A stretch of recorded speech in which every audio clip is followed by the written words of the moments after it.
Today, we're going to really deep dive into Vanguard index funds. And this is going to be a bit long one because I really want to provide for you guys, especially those of you who are just getting started in investing, a comprehensive one-stop shop for investing in index funds. The video is broken into 6 different sections. If you're already familiar with a certain section topic, feel free to skip to the section you would find most useful. First, I'm going to talk about what an index fund is. Second, I want to share with you 4 good reasons why you should consider investing in index funds as your core holding in comparison to actively managed funds or single stocks. Third, I want to talk to you about what makes Vanguard so special, especially compared to many other firms out there. Fourth, we'll talk about a few of the most popular Vanguard funds to consider for your own portfolio. Fifth, I'll show you the actual mechanics of purchasing funds directly from Vanguard. And lastly, I'll show you a peek under the hood of my own personal approach to Vanguard index funds. Again, I appreciate it if you were to watch the whole video, but to save time, feel free to skip ahead using the timestamps in the description below. But first, if you're new to the channel, my name is Tay from Financial Tortoise, where we learn how to build our wealth patiently and slowly. Consider subscribing if you like to build wealth together. First, for those of you guys who might be hearing about index investing for the first time, let me quickly explain what it is. If you watch any financial news, you hear reporters talking about how the market is up 50 points or down 100 points. They're referring to what is known as the index. The Standard & Poor's S&P 500 is one of the most widely followed indexes in the world. It represents the 500 largest publicly traded companies in the United States. As of this video, the top companies within this index are Apple, Microsoft, and Amazon. Of course, this can and will change. Just 20 years ago, the Amazon was still a river in South America. The basic concept of index investing is that since the chances of finding single stocks that outperform the market are very small, you'll get better results by buying every stock in a given index like the S&P 500. 50 years ago, this would have been impossible. You would need to know all the publicly traded companies in an index and buy them individually. However, came Mr. Jack Bogle. Mr. Bogle founded Vanguard and gave the individual investors like you and I the ability to purchase all the stocks in the index by creating the first index fund in 1976, the Vanguard 500 Index Fund. When he initially created this fund, the idea of index fund was challenged because it threatened the existing rationale behind paying high fees to Wall Street professionals. He was actually laughed at. But Mr. Jack Bogle had the last laugh. Since the formation of the S&P 500 Index Fund, the fund has returned an average of 11.5% annually, while maintaining its low expense to investors. In addition, study after study have continuously validated the power of index investing as a much better alternative to investing than actively managed mutual funds and individual stock picking.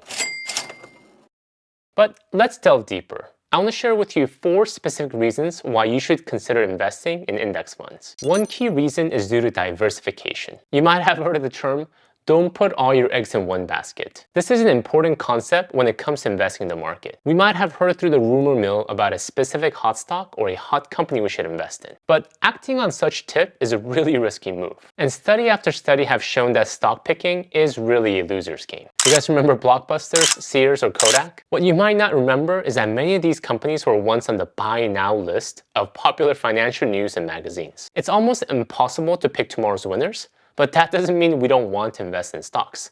We just want to do it in a smart way, through diversification. And an index fund like a total market index fund or S&P 500 index funds are one of the most effective ways to get that diversification. Essentially, through one fund, we automatically get the diversity of thousands of stocks with various market capitalization. Another key reason you want to invest in an index fund is that it completely cuts out financial advisors, or sometimes called investment managers or fund managers. Who really knows these days, right? Their names constantly change to throw off individual investors, and soon they might be called fund concierge. I have a whole video on why I don't like investment managers here, but in a nutshell, when you're working with a fund manager, you have to deal with their inherent conflict of interest. Investing can feel daunting and complex, so many people opt to work with a professional. But oftentimes what happens when you hand over your money to these so-called professionals is that they aren't incentivized to get you good returns. Rather, they're just incentivized to sell you more financial products that you don't need or manage as much of your money as possible. And this is because this is how they make their money. With your money, you want the best returns at the lowest cost. Your advisor actually wants the opposite. Highest cost, and who really cares about the returns? They just need something to have you believe that they're doing their job. And what's worse is a lot of these advisor fees are hard to identify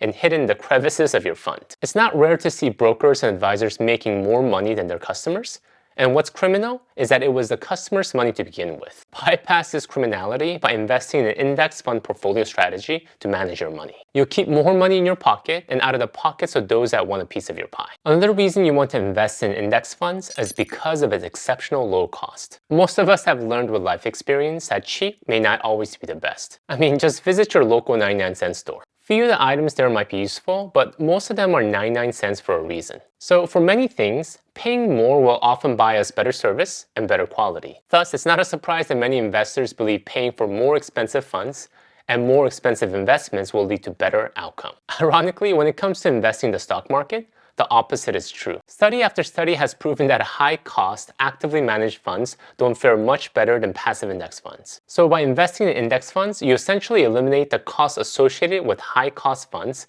and high-cost fund managers and put more money in your pocket versus theirs. And fund costs are crucial to your ultimate portfolio returns. To give you an example of the impact of the cost, imagine if, let's say, stocks gained an average of 6% annually for the next 30 years. If you invested $250,000 with a 1% annual fee to a fund manager, you're giving away more than $350,000 in gains because of the fee. What's crazy is that this is more than the original investment of $250,000. I don't know about you, but I'd rather keep that $350,000 in my personal portfolio rather than funding someone else's pocket. And when you invest in index funds, you're getting rock bottom costs when it comes to their expense ratios. But my favorite reason you want to invest in index funds is that it's just so simple. Jack Bogle likes to say, simplicity is the master key to financial success. Jill Collins, one of my favorite authors, has a book titled The Simple Path to Wealth. Financial industry tries to convince us that investing is so complicated that we must buy their expensive products and services if we want to be successful investors. Well, that's just a lie. In 2020, it was recorded that there were close to 8,000 mutual funds in the market. What this means is that there are more mutual funds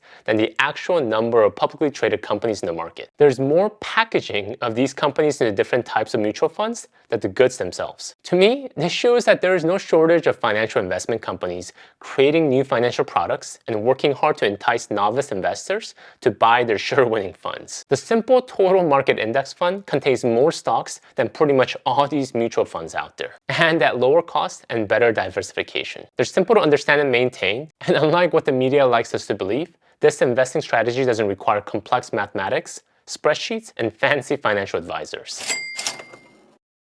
Alright, enough with why you should invest in index funds. Let me talk to you a bit about Vanguard and why I think its unique structure makes it one of the best investment firms out there. But first, in order to understand Vanguard, we need to start with its founder, Mr. Jack Bogle. Mr. Jack Bogle founded Vanguard in 1975 when the financial industry was set up exclusively to enrich those selling financial products at the expense of their customers. With the start of Vanguard, he created the first S&P 500 index fund, the Vanguard 500 Index Fund, a passively managed fund with low cost that would only track the market instead of trying to beat it. He gave the individual investors like you and I the ability to tap into the amazing growth of the stock market without needing to overpay fund managers who could hardly beat the market themselves. However, that isn't the primary reason why Vanguard is so special in comparison to other investment firms out there. It has to do with the company structure that Mr. Jack Bogle set up at its founding. It was so unique and revolutionary that it continues to remain unique in the investment world till today. Vanguard, by design, is client-owned and operated at cost. It means that when you choose to purchase a fund from Vanguard,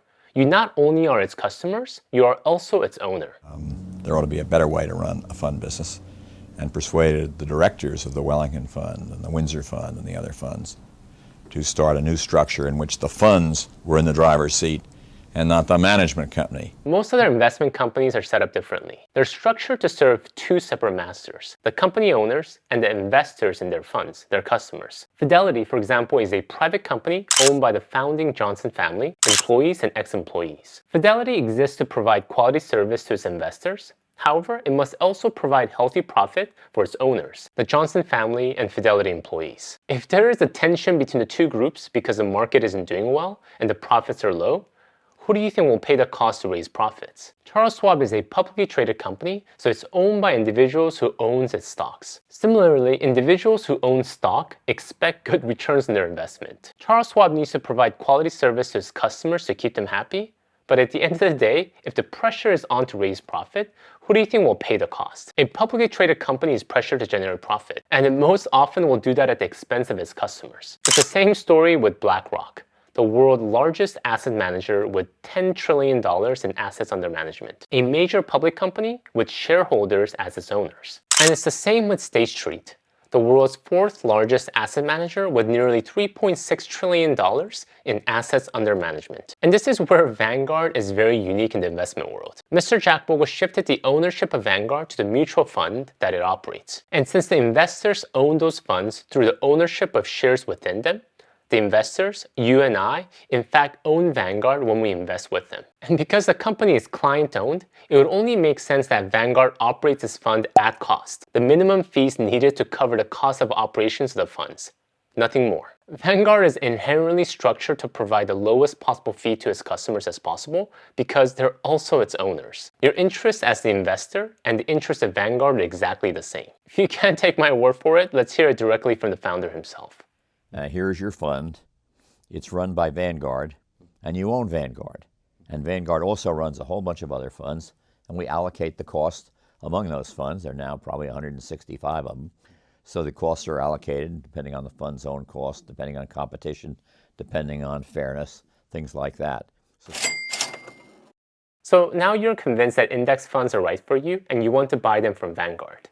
But what to buy? Currently, Vanguard offers over 200 funds. They range from traditional index funds to ETFs to some actively managed funds. Actively managed funds are exactly what the name implies. Funds that are actively managed by fund managers. For the purpose of this video, I would recommend excluding them from your portfolio. ETFs are exchange-traded funds. And as its name implies, they're funds that trade like stocks on an exchange. When the stock market is open, they can be bought and sold continuously throughout the day. Because of its flexibility, they appeal to a wide range of investors and have really gained popularity in the last decade for both long-term investors and short-term traders. Index funds, on the other hand, are passively managed mutual funds that track an index. Index like S&P 500 or the total stock market index. Because they're passively managed, they often have lower costs compared to actively managed funds. And when comparing between ETFs and an index, I have a separate video where I delve deeper, but the bottom line is people who prefer flexibility and are concerned about specific share price, minimum investments, and expense ratio, ETFs might be a better option. I personally prefer index funds because automation is the utmost priority for me. I like the idea of automating my buy order so that the trade is executed regularly every month without me even realizing that it's happening, whether I'm working or on a vacation trip with my family. But you'll win with either one. Most often, there is an ETF equivalent for every index fund that Vanguard owns. And a few pointers for what to look for when reviewing these funds. I like to start out with checking the management style to verify that the fund is indeed passive and not active. Next, I look at the expense ratio. Anything lower than 0.1 or near there is an excellent expense ratio.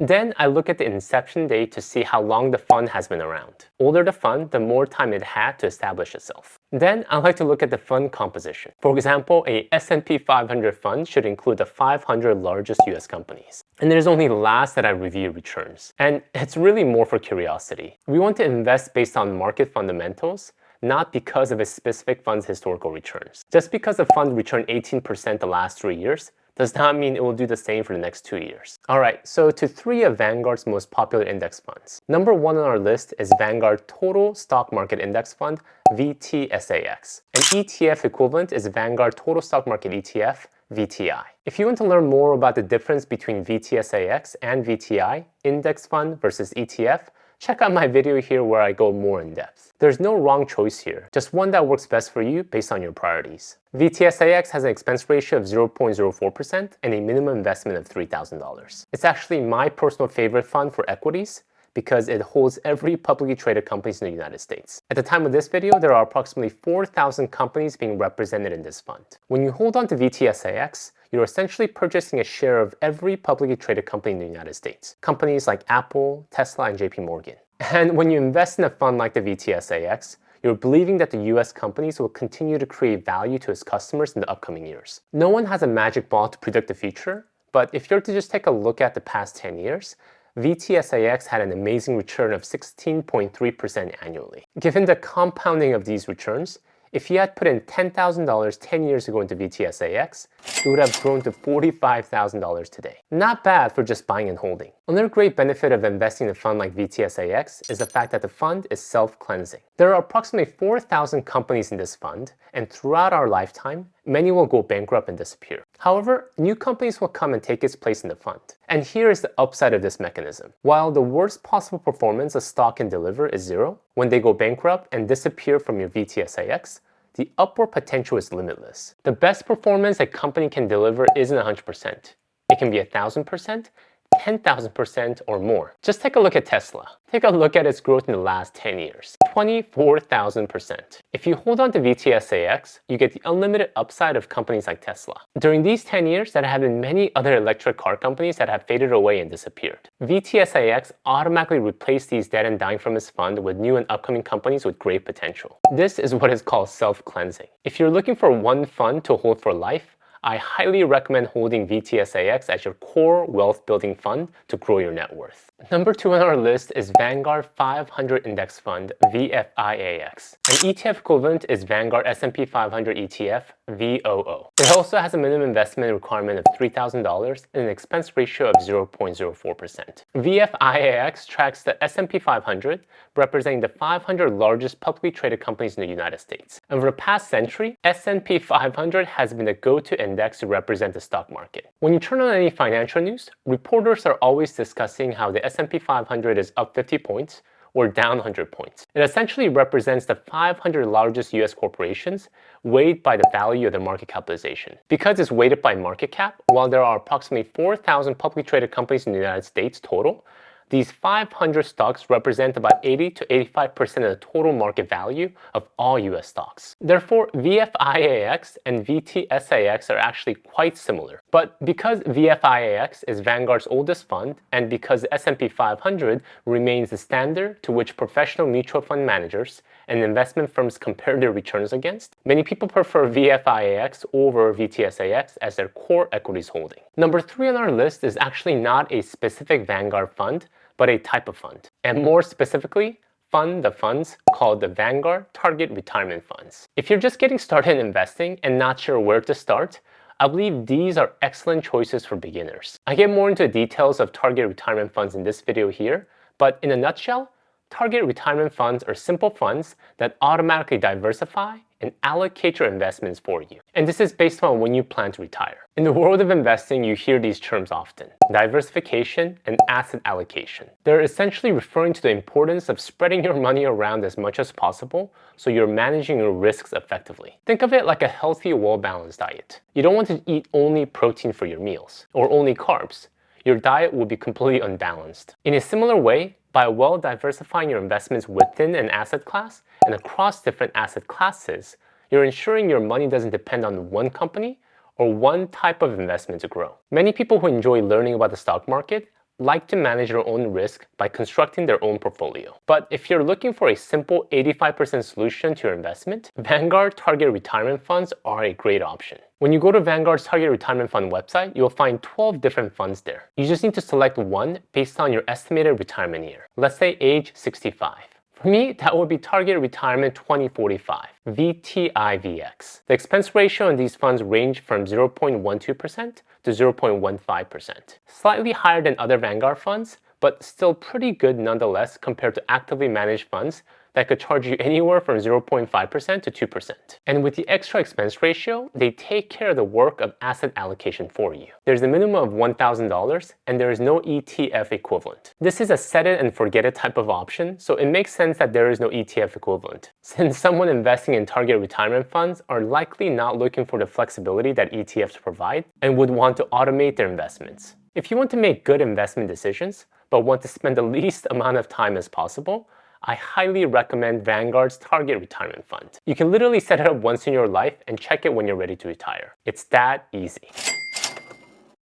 Alright, now that you know what specific fund you want to buy, let's talk about the mechanics of purchasing Vanguard index funds directly from the Vanguard website. This could be daunting to most people, so Vanguard has additional tutorials to help with many of these steps. I'll have a link in the description below for your reference. Step 1, after you have your Vanguard account, navigate to the Account Overview. From here, to buy a Vanguard mutual fund from your Account Overview page, first select the Holding tab. From the Holdings tab, find the Transact drop-down menu. Then select Buy Vanguard Funds to begin your order. Step 2, on the Buy Vanguard Fund page, select the appropriate account under Where's the Money Going. If you're adding money to a fund you already own, check the box next to the fund. and type in the dollar amount. If you're buying a new fund, check the box next to add another Vanguard mutual fund. You can type in the fund name, symbol, or a number. You can also view a list of Vanguard mutual funds and select one from the list. Step 3. Enter the dollar amount of fund you'd like to purchase. Then click Continue. Step 4. Under Where's the money coming from? Choose the account you'd like to use to make your purchase.